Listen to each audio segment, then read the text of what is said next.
Diriwayatkan dari Ibnu Umar, Rasulullah Shallallahu Alaihi Wasallam bersabda, "Kamu semua adalah pemimpin dan akan bertanggung jawab terhadap apa yang kamu pimpin."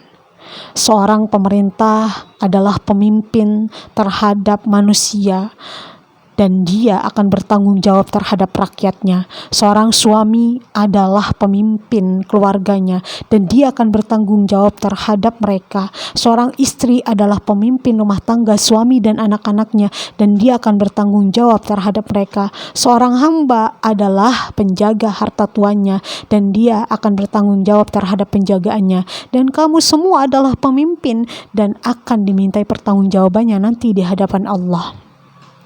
Jadi pada dasarnya kita ini adalah semua pemimpin. Kita ini adalah khalifah fil ard, pemimpin di atas bumi.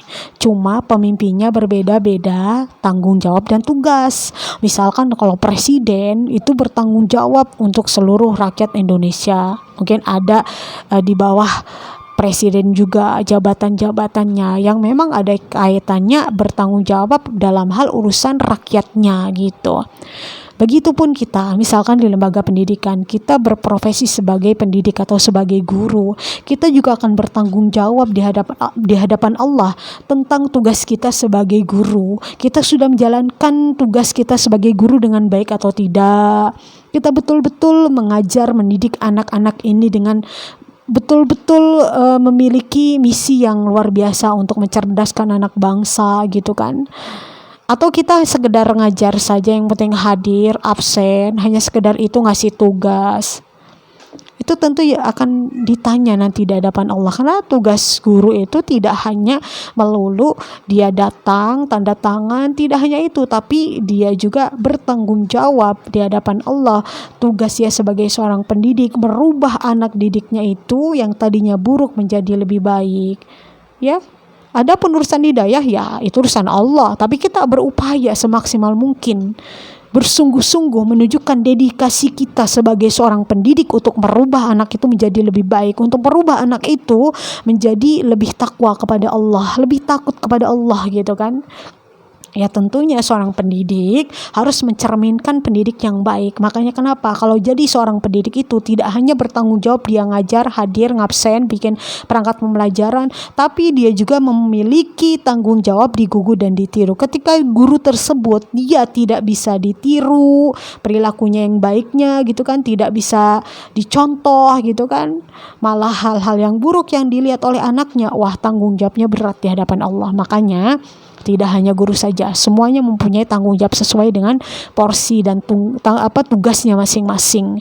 Wali kelas tanggung jawab juga tidak hanya kepada kepala madrasah, tapi dia juga harus bertanggung jawab tentang tugasnya dia sebagai wali kelas di hadapan Allah. Maka kesiswaan, maka kurikulum, maka sarana prasarana. Dia tidak hanya bertanggung jawab kepada manusia saja, tapi dia juga harus bertanggung jawab kepada Allah gitu kan. Akan diminta, akan dihitung nanti di hadapan Allah. Bukankah di dalam Quran surat Al-Zalzalah gitu kan, sekecil jarrah, sekecil atom perbuatan baik atau buruk kita itu akan dimintai pertanggungjawabannya di hadapan Allah, akan dihitung. Apalagi kaitannya tanggung jawab kita terlibat manusia gitu. Misalkan kita bertugas mencerdaskan anak bangsa gitu kan, itu ada keterlibatannya dengan manusia, tentu bertanggung jawabannya di hadapan Allah sangat banyak gitu. Belum lagi kita harus bertanggung jawab kepada orang tua, kepada madrasah, kepada pemerintah negara, dan juga kita harus bertanggung jawab di hadapan Allah kalau di lembaga pendidikan, baik itu guru, waka kurikulum, maka kesiswaan, maka sarana prasarana, atau misalkan wali kelas, atau TU atau bendahara, atau yang orang yang memang betul-betul terlibat di lembaga pendidikan tersebut gitu.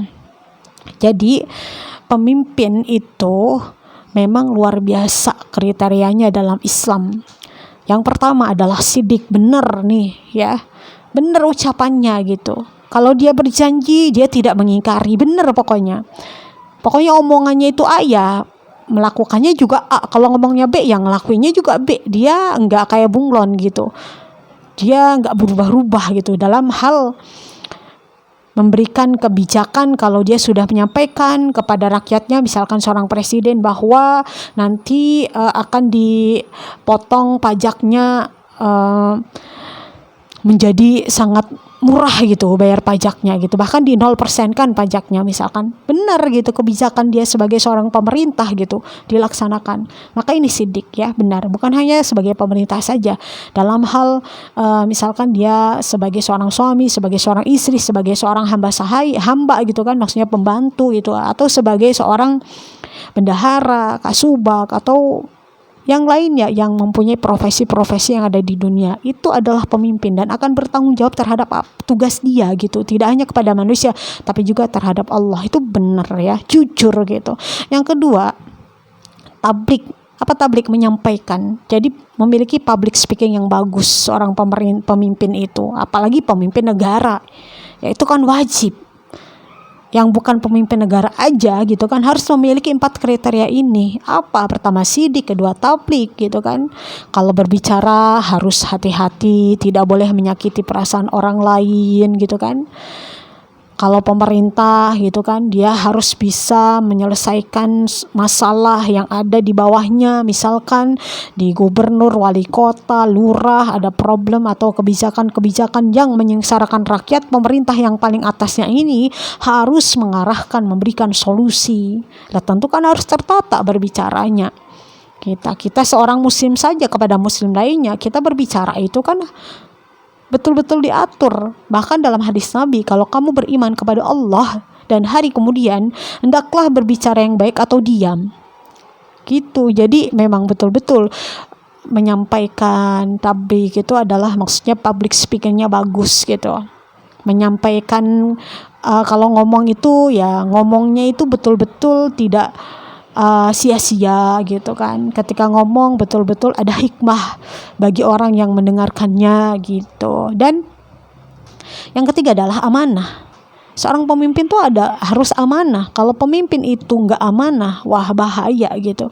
Makanya pucuk utamanya gitu kan, tombak utamanya gitu, pemimpin negara atau pemerintah. Karena pemerintah ini adalah perisai di dalam negara tersebut. Kalau pemerintahnya bobrok, suka korup gitu kan, tidak amanah gitu kan, suka nyanyain rakyat gitu kan, tidak bisa mengelola kekayaan di negara tersebut dengan baik, malah dikorupsiin terus gitu, rakyat makin sengsara, ya itu bahaya banget kan, akan merusak sebuah tatanan di dalam negara tersebut. Misalkan kalau pemerintah itu fokusnya adalah memperkaya diri sendiri, korupsi gitu kan, melegalkan yang namanya miras atau hiburan-hiburan malam gitu kan, yang terjadi apa? Pembodohan rakyat di negara tersebut. Ketika rakyat itu bodoh gitu kan, ketika rakyat itu larinya adalah kepada hiburan, kemaksiatan, syahwat, maka peradaban itu atau negara itu akan mundur. Tapi kalau ketika rakyat itu betul-betul digembleng, dididik oleh pemerintah pusatnya